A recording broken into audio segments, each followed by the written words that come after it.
आप सभी लोगों को मेरा प्रणाम। कबीर महात्मा कहते हैं, कबीरा गर्व न कीजिए, काल गहे करकेस, ना जाने कित मारसी, क्या घर क्या परदेस। एक बार एक तोता अपनी जान बचाने के लिए एक संत के आश्रम में चला जाता है, जहाँ संत साधना कर रहे थे, और वह तोता अपने प्राण बचाने के लिए उनके कंधे पर बैठ जाता है, कभी उनकी गोद में बैठ जाता है।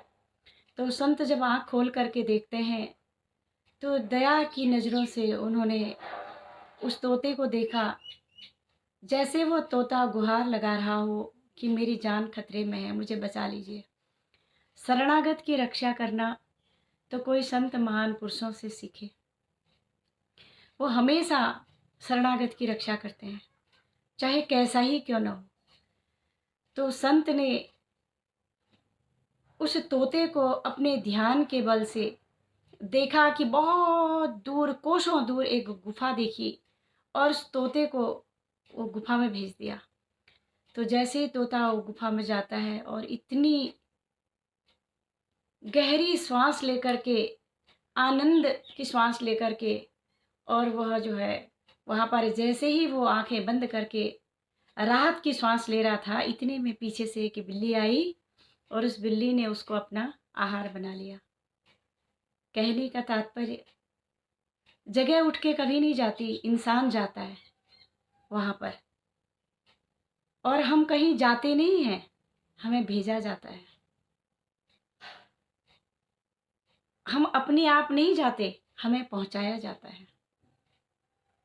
जो कुछ भी होना निश्चित है, भावी प्रबल है।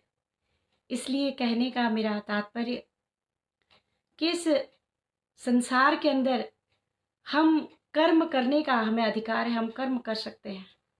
हम साक्षी हैं कर्म के, लेकिन फल हमारे हाथ में नहीं होता है।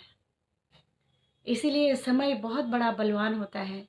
कहते हैं, जिसे कोई सही नहीं कर सकता है, जिसको कोई समझा नहीं सकता, उसको समय समझाता है। समय सबसे बड़ा गुरु है। समय से बड़ा इस दुनिया में कुछ भी नहीं है। जिसने इस समय का सदुपयोग किया है, उसका जीवन धन्य हो जाता है, महान हो जाता है।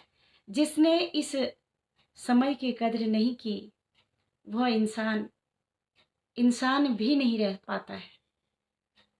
तो इसीलिए ध्यान, सुमिरन, ईश्वर का चिंतन करते हुए, काल करे सो आज कर, आज करे सो अब,